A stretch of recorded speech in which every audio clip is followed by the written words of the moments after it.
In 1971, NASA sent their latest and most advanced piece of equipment, the Mariner 9 robotic space probe, on course to Mars. It was going to achieve more than anything that had been done before, to detail, scour and photograph the surface of the red planet in higher resolution and at a lower altitude than any probe before it. And Mariner 9 did just that, mapping over 70% of Mars' surface and revealing fascinating details of a planet once awash with vast oceans, rivers and lakes. Mariner 9 made drastic progress in an age-old ambition to understand the ancient geology of our space neighbour and to confirm that water once flowed in liquid form across the dusty Martian soil. In this video, we'll look into whether there really were great seas on Mars and if we can still find water there today.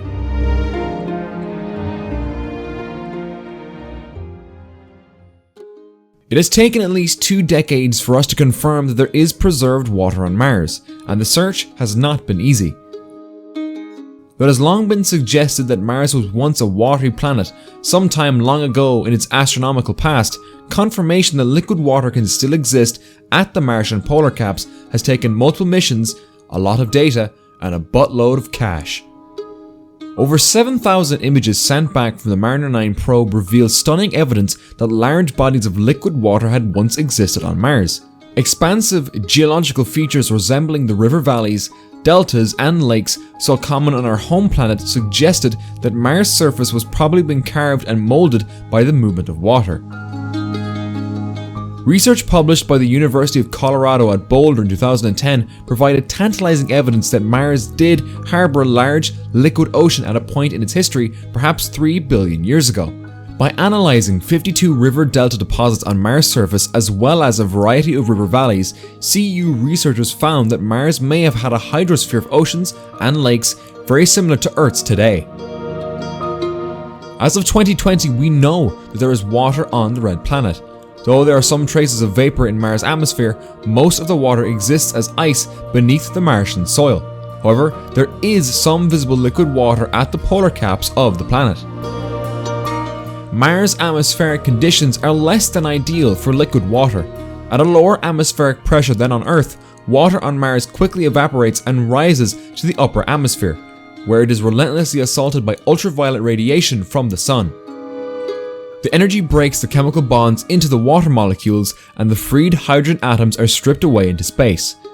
During warm and stormy seasons in Mars' year, this process is very rapid. The rest of the water on Mars appears to have frozen. Because of this, there are no large bodies of liquid water on the surface of Mars, at least as far as we can detect. If you're stuck on Mars and are looking for an oasis to quench your thirst, you're probably out of luck. But analysis of Martian soil has suggested that small trickles of water do flow across the planet's surface from time to time. Salty water running down steep slopes on the Martian terrain leaves distinctive black streaks of hydrated salts, which can be detected by equipment like the High-Resolution Imaging Science Experiment Camera or the Mars Reconnaissance Orbiter. In the warmer seasons of the red planet's year, these streaks are darker and in starker contrast to the surrounding surface, and in cooler seasons they fade. Termed recurring slope lineae, or RSL, the streaks were made possible by the salts in Mars soil lowering the freezing point of H2O and allowing shallow streams of water to pass over the surface.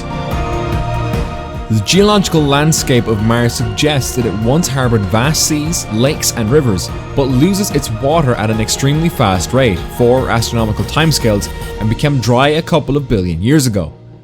By analysing Mars' landscape, we can uncover a few useful clues about how the planet developed and how its terrain was shaped by its history. Canyons and narrow valleys like pictured here could have been formed by water or, suggests a study by the University of British Columbia, by glaciers carving their way through Mars rock. In 1996, NASA sent their Mars Global Surveyor to the red planet to shoot some lasers at different landscape features. Researchers have used the infrared laser pulse measurements to patch together a sort of collage of Mars' surface, examining and breaking down over 10,000 valleys. They found that many of the valleys were likely caused by glaciers and others by running water. By continuing to research Mars' geology, we can start to unravel the history of the red planet's climate to figure out if it is a warm, wet environment suitable for life, or a more challenging, cold and icy world, maybe devoid of extraterrestrial life. Today's technology can also help scientists predict how far water ice lies below the Martian surface by measuring the temperature of the ground in different seasons. When the ground above the water ice is particularly warm, the water ice absorbs some of this heat, helping to cool the Martian surface. The opposite effect occurs in the cool period of the red planet's year, when the ice releases some of the heat stored from the warm period into the colder ground above, heating it up. This phenomenon can be detected, and the more exaggerated it is, the closer the ice must be to the surface. This makes it possible for researchers to compile a map detailing where ice is probably closest to the surface. Because water ice closer to the surface is easier to access, this map is very helpful for guiding where future Mars missions will land and where Martian colonies can be established. Ice just inches below the ground can be dug up with simple tools, and the task can be even more automated with a rover. If it is several meters beneath, then more complex mining equipment is needed to extract it. Talking of future Mars missions, why is it important that a Martian colony can harvest underground ice, and how will it be done? On long-haul space missions, there is extremely little extra room on board on a spacecraft, so it is essential that the first Mars astronauts harvest the natural resources of the red planet to sustain themselves. It is currently thought that in some possible landing sites on Mars, water ice may be lurking as little as an inch below the surface.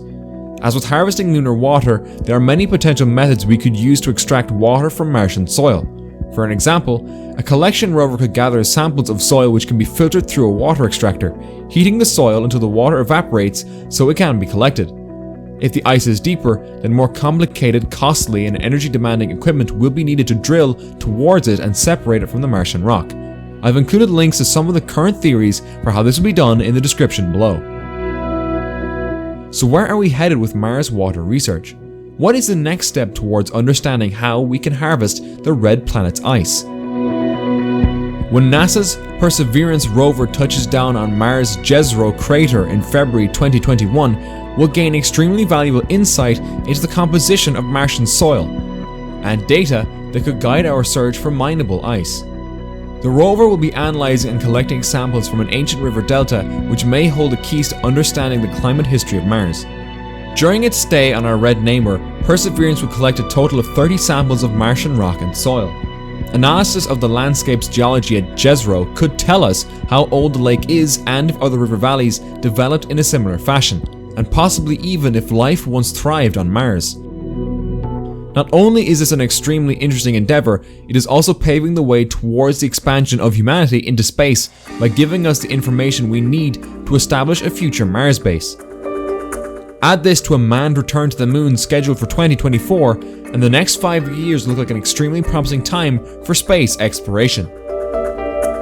If you like this video, please don't forget to subscribe to 26 Dimensions by tapping below. And if you want to help me continue simplifying complicated subject matter into videos like these, consider becoming a member at patreon.com/26D to see all new videos 3 weeks early.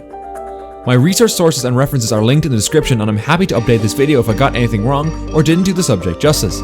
Feel free to leave your thoughts in the comment section. Thank you for watching.